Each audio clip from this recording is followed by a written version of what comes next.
नमस्कार साथियों, मैं Naveen Bhati reasoning with Naveen sir channel पे आपका हार्दिक स्वागत करता हूं। कल हमने जड़त्व के कितने प्रकार के थे, जड़त्व का नियम, न्यूटन का प्रथम नियम, यहाँ तक हमने कंप्लीट कर लिया था।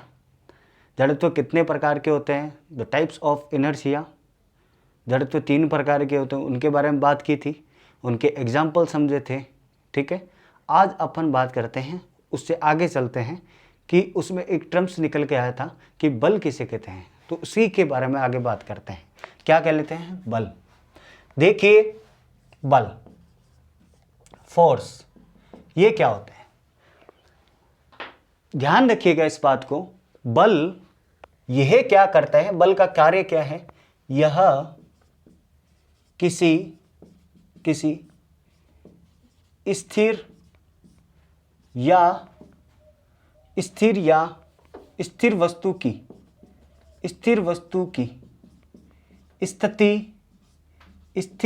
की स्थिति को परिवर्तन करने का प्रयास करता है। क्या कहलाता है? बल कहलाता है। बल कहलाता है। अब मुझे एक बात बताइए आप, ये कोई 50 केजी का बॉक्स है, इस पे आप 40 न्यूटन का फोर्स लगा रहे हैं, 40 न्यूटन का फोर्स लगा रहे हैं। क्या यह बॉक्स है, ये खिसक पाएगा? क्या इसको धक्का लगा रहे हो, क्या ये बॉक्स अपनी स्थिति को बदलाव कर पाएगा? क्या न्यूटन इस बल के साथ में? कभी नहीं कर पाएगा। क्यों? क्योंकि इसका द्रव्यमान अधिक है, आप जो बल लगा रहे हो उसका कम है मान। ठीक है, तो क्या करेंगे, अब इस बल को आपने धीरे धीरे बढ़ाया। जैसे ही यह बल 50 न्यूटन से ऊपर की तरफ चला गया, मान लीजिए 55 न्यूटन लगाया, ये बॉक्स अपनी स्थिति में बदलाव हो जाएगा, ये बदलाव आगे खिसक जाएगा। अब एक बात बताइए आप, इसमें 50 केजी है, ठीक है, यानी कि इस बॉक्स का कुछ ना कुछ द्रव्यमान है। कल मैंने आपको बताया था कि द्रव्यमान किसे कहते हैं, फिर बता देता हूं। द्रव्यमान उसे कहते हैं, हर वस्तु में अपने अंदर एक पदार्थ की मात्रा होती है जिसे द्रव्यमान कहते हैं। अब 50 केजी आ गया, तो इसमें क्या है, इसका द्रव्यमान है। द्रव्यमान बोले तो मास है इसका, और ये आप फोर्स लगा रहे हो 55 न्यूटन का, तब ये बक्सा क्या है, बॉक्स आगे की तरफ खिसक गया। अब मुझे एक बात बताओ, इसमें द्रव्यमान है?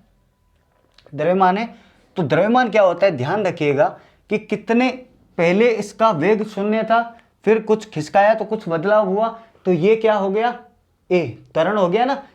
किसी समय में त्वरण हो रहा है, तो ध्यान रखिएगा, बल द्रव्यमान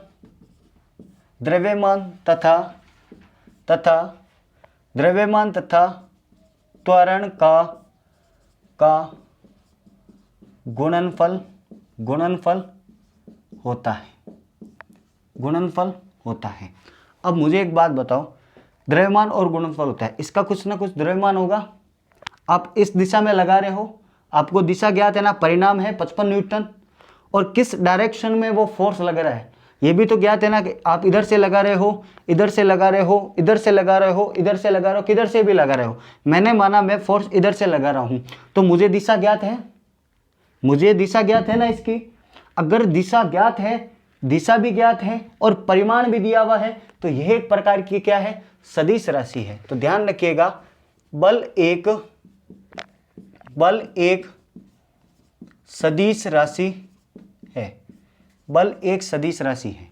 अब एक बात और की बात करते हैं, बल का परिमाण होता है, यानी कि ज्ञात करने के लिए बल को परिमाण की आवश्यकता होती है। बल को परिमाण की आवश्यकता होती है। थर्ड बात करते हैं अपन। एक बात बताइए, आप इधर से फोर्स लगा रहे हो, मान लीजिए एक वस्तु है, आप है वो, दूसरा कौन है, ये है, इसका भी तो कुछ ना कुछ बल होगा। ध्यान रखिए ये सरफेस है, तो एक बल यहाँ भी लग रहा है घर्षण बल, और एक बल आप इधर से लगा रहे हो, एक बल ये है घर्षण बल, दोनों ही तो बल है, दोनों ही तो बल है ना। तो ध्यान रखिएगा कि बल कभी प्रकृति में बल कभी अकेला नहीं रहता है। यह सदैव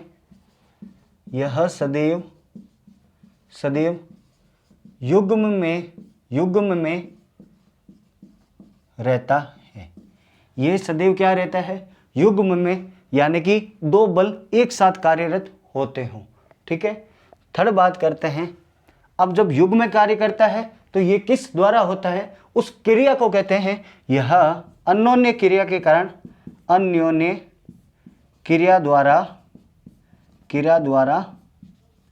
लगता है, अन्योन्य क्रिया द्वारा लगता है। आगे बात करते हैं अपन कि बल, यहां तक आपने बोला था कि द्रव्यमान तथा त्वरण का गुणनफल होता है, क्या कहलाता है? बल कहलाता है। एक टर्म्स और लिख देता हूं, उसके आगे मैं आपको बताऊंगा कि वो क्या होता है। ध्यान रखिएगा, क्या मैं एक पॉइंट लिख रहा हूं, उसको आगे नेक्स्ट समझाऊंगा। संवेग में परिवर्तन की दर, संवेग में परिवर्तन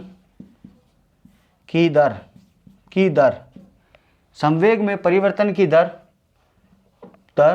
बल कहलाता है। क्या कहलाता है?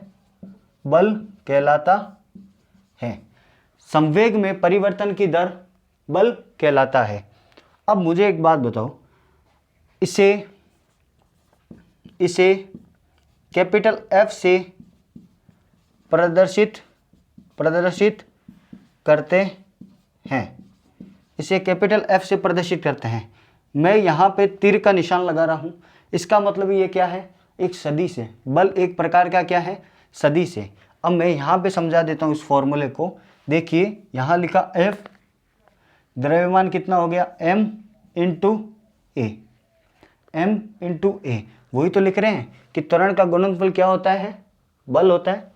अब मुझे एक बात बताओ, द्रव्यमान को अपन केजी में मापते हैं, केजी में, और त्वरण को इकाई जो है मैं शुरू से बताता रहा हूँ आपको, क्या होगा? मीटर प्रति सेकंड स्क्वायर। तो यहाँ पे क्या हो गया? मीटर प्रति सेकंड स्क्वायर। ठीक है। या तो आपको ये मिलेगा, इसकी जगह पे आपको ये मिल जाएगा kg/m/2, ऊपर चला गया माइनस में हो गया। ठीक है। इसी को हम न्यूटन बोलते हैं। क्या बोलते हैं? न्यूटन। तो आपके क्वेश्चन आता है कि बल की इकाई क्या है? ठीक है, न्यूटन तो सबको पता होती है, आपको ऐसे बना कर दे देगा वो kg/s-2, और आपके दिमाग में नहीं आता है कि ये तो बता ही नहीं, तो ध्यान रखिएगा इसी को ही न्यूटन कहते हैं। अब बात आती है कि पद्धतियाँ।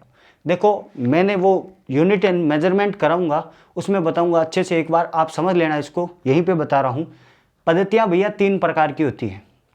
पहली होती है MKS, दूसरी होती है CGS, तीसरी होती है FPS। अब जो चल रही है वो अंतर्राष्ट्रीय यूनिट है, सबको कॉमन करके बनाई है, उसे बोलते हैं SI पद्धति। ठीक है। अब बल की CGS, C मतलब सेंटीमीटर, G मतलब ग्राम, S मतलब सेकंड, जो भारत में नहीं चलती, अपने यहाँ चलती है SI यूनिट, यानी कि MKS पद्धति। MKS पद्धति को वापस बना दिया है, उसको क्या बना दिया अब? SI पद्धति में। तो ध्यान रखिएगा CGS पद्धति में, CGS में बल का जो मात्रक है वो डायन होता है। क्या होता है? डायन होता है। अब क्वेश्चन यहां से आता है कि एक डायन या एक न्यूटन बराबर कितने के बराबर होता है? एक न्यूटन कितने डायन के बराबर होता है? तो ध्यान रखिएगा, एक न्यूटन बराबर 10⁵ डायन के बराबर होता है। एक न्यूटन 10⁵ डायन के बराबर होता है। ठीक है, यहां तक किसी को दिक्कत नहीं है। फिर आगे चलते हैं अपन, देखिए अब बात करता हूं मैं, यहां तक उतार लीजिए, साथ साथ में आप नोट्स प्रिपेयर करते चलिए, आपको कभी भी कोई भी समस्या नहीं होगी। मैं बिल्कुल एकदम आपको प्रैक्टिकली फील करवा रहा हूं अच्छी तरीके से। अब चलते हैं आगे, बात करते हैं संवेग की मोमेंटम, वो क्या होता है। देखिए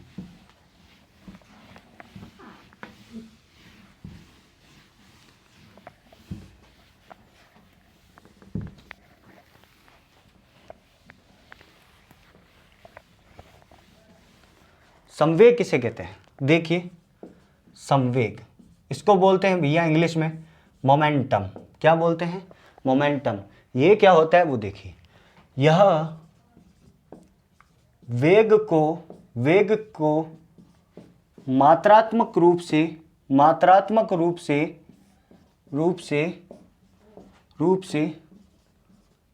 प्रदर्शित करने वाली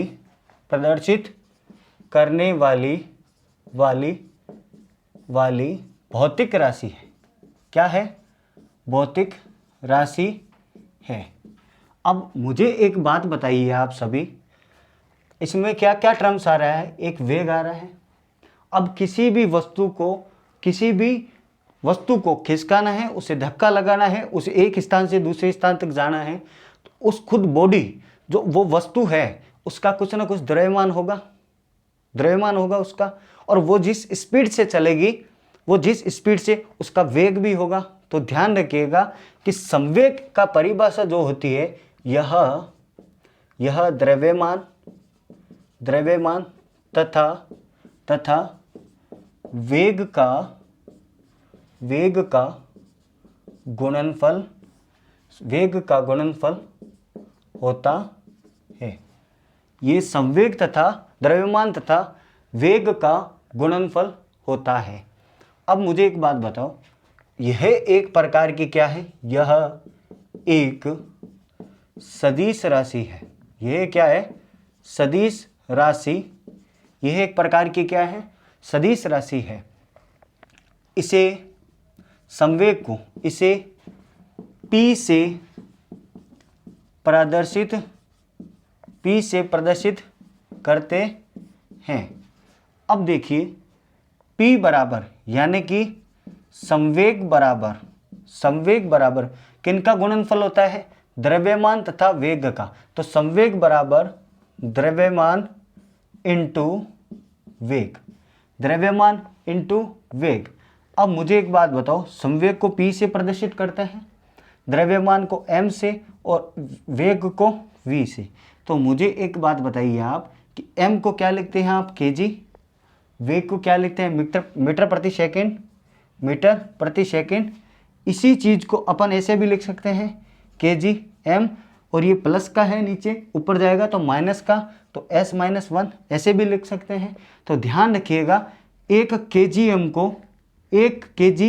m को न्यूटन कहते हैं, और इसी को अपन क्या कहते हैं? Newton second. क्या कहते हैं? Newton second. ध्यान रखिएगा, न्यूटन सेकेंड किसका मात्रक है? संवेग का। आपको ऐसा बताया गया है, दिया होता है।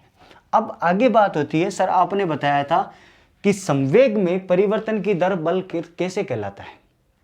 संवेग में परिवर्तन की दर बल कैसे कहलाता है? तो देखिए इधर, अब संवेग में परिवर्तन हो रहा है, मैं मान लेता हूं बल बराबर, इसको F से डिनोट करते हैं, और डेल्टा लगता है। इसका मतलब ये है कि इसमें परिवर्तन की दर को बता रहा है, P/Δt, ये बता दिया। अब मुझे एक बात बताओ, अगर मैं इस फॉर्मूले को ऐसे ही रखता हूं, तो ये P है, तो इसका मतलब वेग का भी तो डिफरेंस होगा, और इसका फॉर्मूला होता है m इंटू ए। अब मुझे एक बात बताओ, इसको फॉर्मूले को मैं खोल रहा हूं, तो मैं यहाँ m लिख दूंगा, m, और P का मतलब क्या है? अंतिम वेग माइनस प्रारंभिक वेग। तो क्या होगा? अंतिम वेग v माइनस u, ये आ गया। और t पड़ा है ना। तो मुझे एक बात बताइए, इसको अपन a नहीं बोलते क्या? v माइनस u बटे t, इसको अपन त्वरण बोलते हैं ना, हम त्वरण बोलते हैं इसको। m मास हो गया, द्रव्यमान, तो ये क्या निकल गया? m.a। क्या बताइए? बल नहीं निकल गया ये? तो ध्यान रखिएगा, संवेग में परिवर्तन भी क्या कहलाता है? बल कहलाता है। फिर आगे बात करते हैं, यह वेग का मात्रात्मक रूप से प्रदर्शित करने वाली भौतिक राशि है। यह द्रव्यमान वेग का गुणनफल होता है। ये एक प्रकार की सदिश राशि है, इसे P से प्रदर्शित करते हैं। इसका फॉर्मूला ये हो गया, इसकी इकाई ये होगी, और ये हो गया बल को परिभाषित, यानी कि संवेग में परिवर्तन की दर क्या कहलाता है? बल कहलाता है। नेक्स्ट बात करते हैं अपन आवेग की। आवेग में चलते हैं।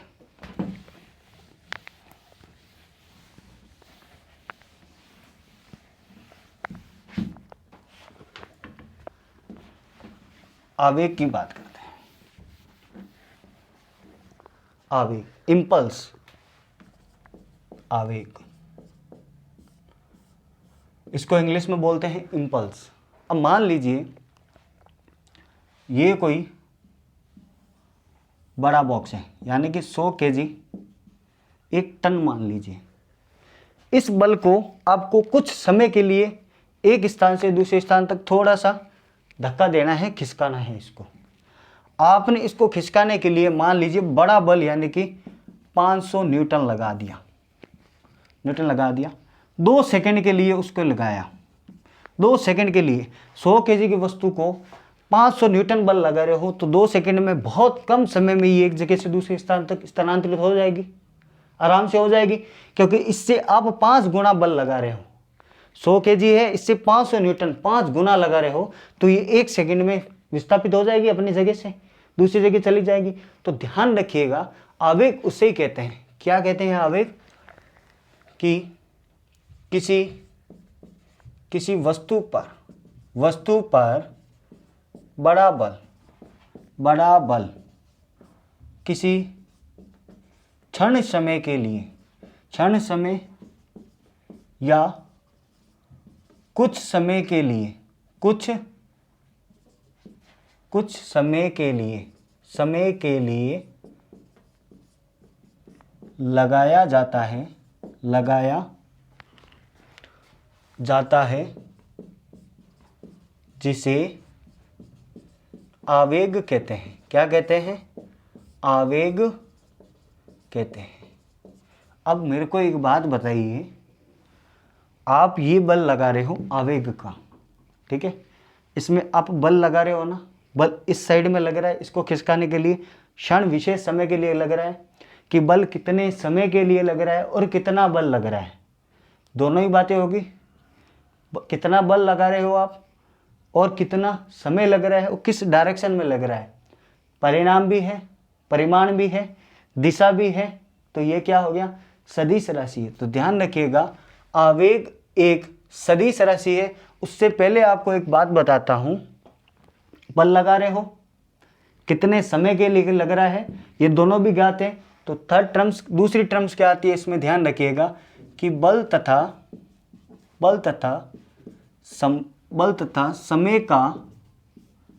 समय का गुणनफल भी आवेग होता है। आवेग होता है। अब देखिए, बल तथा समय का गुणनफल भी आवेग होता है।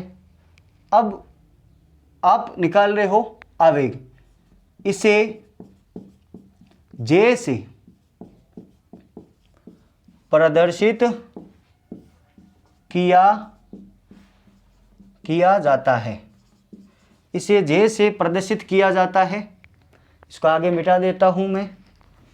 इसे J से प्रदर्शित किया जाता है और इसका फॉर्मूला जो होगा वो बल तथा समय का गुणनफल है। इसका मतलब क्या होगा? आवेग बराबर बल इंटू समय। आवेग बराबर बल इंटू समय होगा। तो बल कितना, बल को F से डिनोट करते हैं अपन, और समय कितना लग रहा है? T। क्या लग रहा है? T लग रहा है। आवेग को J से। अब क्या करता हूं मैं, आपको डायरेक्ट अगर फॉर्मूला दिया होता है, आप न्यूमेरिकल दिया होता है आप कर लेते हो, लेकिन आपको क्या खेलना नहीं आता। मुझे एक बात बताओ, इसको मैं J का J लिख दिया, ठीक है। अगर मैं इस चीज को F को खोलता हूं तो इसको m.a भी तो लिख सकता हूं, इंटू T भी तो लिख सकता हूं। इसकी जगह आपको ये दिया जाए तो अब कंफ्यूजन हो जाओगे, और सर ये तो दिए ही नहीं था, मैंने गलत करी है, ठीक है, ये भी आ सकता है। अब इसके मात्रक की बात करता हूं तो m को क्या लिखते हैं? kg, पॉइंट a को लिखते हैं मीटर प्रति सेकंड स्क्वायर, और इंटू t लिख दिया। अब मुझे एक बात बताइए, ये t सेकंड में होता है, 1 सेकंड है, मैं इसको ऐसे भी तो लिख सकता हूँ kg.m into S upon S into S, 2s नीचे पड़ा है स्क्वायर में, 1t इधर है, ये एक s से एक s कट जाएगा। अब ये फाइनली क्या बच गया, kg डॉट मीटर प्रति सेकेंड। इसको आप ऐसे भी तो लिख सकते हो, kg डॉट मीटर s-1 लिख सकते हो, और इसी को आप न्यूटन सेकेंड भी तो लिख सकते हो, न्यूटन सेकेंड नहीं लिख सकते, न्यूटन सेकेंड तो लिख सकते हो। इससे थोड़ी देर पहले हमने किया था, क्या किया था, संवेग, उसकी मात्रक और आवेग का मात्रक बताइए समान है या नहीं, समान है या नहीं है। क्वेश्चन यहां से उठता है, निम्नलिखित में से किन किन की विमा या फिर मात्रक समान होता है या इकाई समान होती है। ध्यान रखिएगा, अब इसकी भी अपन विमा बनाते हैं तो क्या बनेगी, mLT, kg कितना है 1, मीटर कितना है 1, समय कितना है t-1। तो ध्यान रखिएगा, नेक्स्ट पॉइंट क्या लिखोगे, यहाँ ही लिख लेते हो कि संवेग तथा आवेग की विमा समान होती है, विमा समान होती है। यहाँ तक किसी को दिक्कत, कोई समस्या परेशानी है तो बताइए, फिर अपन आगे चलते हैं। ठीक है, आवेग हो गया, फिर आगे बात करते हैं। देखिए मिटा दूँ इसको, किसी को आप बिल्कुल एकदम ढंग के तरीके से, मैं सिस्टमेटिक ढंग के तरीके से आपको पढ़ा रहा हूँ, आप एकदम एक एक चीज़ को नोट करते हुए समझिए और अपने नोट्स बनाइए खुद, और उसको एक बार पढ़ लोगे आप खुद सेल्फ, आपके दिमाग से कभी नहीं निकलेगा, ये पक्का है। ठीक है, मैं एकदम क्यों आया अच्छी तरीके से इनको खोल खोल के बता रहा हूँ, न्यूमेरिकल्स भी कराऊंगा आपको, एकदम कोई टेंशन नहीं होगी किसी भी प्रकार की। फिर अपन धीरे धीरे चलेंगे, समय 1 घंटे की जगह 1 घंटा 15 मिनट लग जाए, लेकिन चीज़ ऐसी करेंगे कि आपको दोबारा बार बार पढ़ने की आवश्यकता नहीं होगी। एक बार पढ़ लिया, सिलेक्शन ले लोगे, उसके बाद में आपको बल आता है, गति आती है, नहीं आती, ये वहाँ पे कोई नहीं पूछने वाला। अगर थोड़ी सी भी चूक रह गई, आपने समय को कम कर दिया, अच्छी तरीके से नहीं किया, नेक्स्ट एग्जाम दोगे, वापस आपको गति, बल, विस्थापन, मैथ, परसेंटेज, वापस वो का वो आपको करना रहेगा। इसीलिए एक बार में करो, अच्छा करो और परफेक्ट करो और सिलेक्शन लो, खत्म बात। ठीक है, इसी प्रकार से आप तैयारी कीजिए। नेक्स्ट बात करते हैं अपन, अब ये तो बात हुई न्यूटन का दूसरे नियम समझने के लिए। न्यूटन का दूसरे नियम समझने के लिए अपन को बल को समझना पड़ा, संवेग को समझना पड़ा, और किसको समझना पड़ा, आवेग को समझना पड़ा। एक छोटी सी बात और बता देता हूं, ध्यान रखिएगा कि न्यूटन के प्रथम नियम से बल की परिभाषा मिलती है। न्यूटन के प्रथम नियम से, लिख लीजिए, यहां लिख देता हूं, न्यूटन के प्रथम नियम से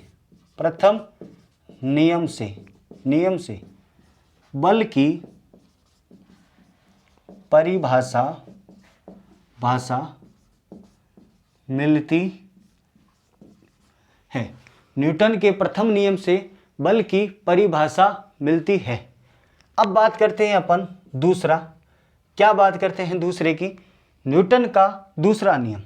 न्यूटन का दूसरा नियम, न्यूटन का दूसरा नियम क्या है, न्यूटन का दूसरा नियम, ये नियम क्या कहलाता है, किसी संवेग में, किसी वस्तु पर संवेग में परिवर्तन की दर, संवेग में परिवर्तन की दर, उसके लगने वाले, या उस पर, ऐसे लिख लो, दर उस पर लगने वाले असंतुलित बल के समानुपाती होता है। लगने वाले बल के क्या होता है? समानुपाती होता है। अब बात ये रही कि संवेग में परिवर्तन की दर उस पर लगने वाले असंतुलित बल के समानुपाती होता है। ये न्यूटन का दूसरा नियम बताता है। आगे देखिए, न्यूटन का दूसरा नियम ये बता दिया। संवेग में परिवर्तन की दर किसे कहते हैं? बल। यानी कि ध्यान रखिएगा, अगर डेल्टा पी है संवेग में परिवर्तन की दर, delta P upon delta T है, ये परिवर्तन की दर किसके बराबर होगा? फोर्स के बराबर होगा। ये ध्यान रखिएगा। अगर बल बढ़ रहा है तो ये पी भी बढ़ेगा, बल घट रहा है तो पी भी, ये एफ भी घटेगा, क्योंकि ये इसके क्या है? समानुपाती है। आगे बात करते हैं संवेग न्यूटन ने दिया था। संवेग जो है वो किस वैज्ञानिक ने दिया था? क्वेश्चन आएगा तो वो दिया था अपने न्यूटन भाई साहब ने। इसीलिए इस नियम को क्या कहते हैं? इसे संवेग संरक्षण का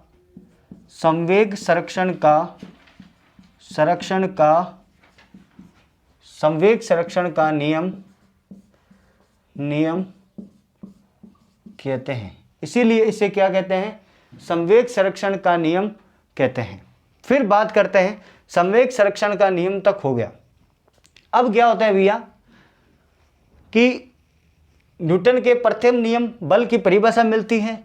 न्यूटन का दूसरा नियम किसी वस्तु पर संवेग में परिवर्तन की दर उसके लगने वाले असंतुलन बल के समानुपाती होता है। अगर फोर्स बढ़ेगा, फोर्स इंक्रीज होगा, तो ये परिवर्तन की दर है जो ये भी इंक्रीज होगी, ये घटेगा तो ये भी घटेगा। संवेग न्यूटन ने दिया था, इसे संवेग संरक्षण का नियम कहते हैं। और मोस्ट इंपॉर्टेंट बात ध्यान रखना, मैंने इसीलिए बाद में बताया है कि न्यूटन के प्रथम नियम से बल की परिभाषा मिलती है। तो ध्यान रखिएगा, न्यूटन के सेकंड नियम से, न्यूटन के दूसरे नियम से क्या मिलता है? बल का व्यंजन मिलता है। तो ध्यान रखिएगा, न्यूटन के दूसरे नियम से बल का क्या? बल का व्यंजन मिलता है। और इसका एग्जाम्पल जो एग्जाम में बार बार पूछा जाता है, इसका एग्जाम्पल लिख लो कि रॉकेट का उड़ना। रॉकेट का उड़ना किस नियम पर आधारित है? ध्यान रखिएगा, ये नियम किसके नियम पे? संवेग संरक्षण के नियम पर आधारित है। संवेग संरक्षण के नियम पर आधारित है। धन्यवाद। बाकी न्यूटन का तीसरे नियम के साथ अपन मिलते हैं। कल करेंगे अपन न्यूटन का तीसरा नियम, उसके बाद में पहले करेंगे संवेग संरक्षण का नियम। अभी सिर्फ बताया है कि कुल संवेग संरक्षण कैसे होता है, कैसे बराबर होता है। बंदूक की गोली से दागे जाने पर वो न्यूमेरिकल्स वाले, वो आपको अच्छी तरीके से बताऊंगा। उसके बाद में अपन करेंगे न्यूटन का तीसरा नियम, उसके बाद में करेंगे ग्राफ, न्यूटन की समीकरणें, उस पर आधारित न्यूमेरिकल्स, वृत्तीय गति, और उसके बाद में नेक्स्ट टॉपिक फिर ऑब्जेक्टिव क्वेश्चन कराऊंगा। इसके ऑब्जेक्टिव वो क्वेश्चन जो प्रीवियस ईयर में आए हुए क्वेश्चन है, कुछ मेरी तरफ से होंगे। एकदम आपको पूरा डाटा, एकदम पूरा आपको अच्छी तरीके से इस टॉपिक से मिलेगा कि अगर इस टॉपिक से क्वेश्चन आया तो आपको यहीं से मिलेगा, इससे बाहर नहीं मिलेगा। ठीक है, उसके बाद में चलेंगे अपन गुरुत्वाकर्षण की तरफ। चैनल को आप वीडियो को ज़्यादा से ज़्यादा लाइक किया करें, शेयर करें, सब्सक्राइब करें। धन्यवाद।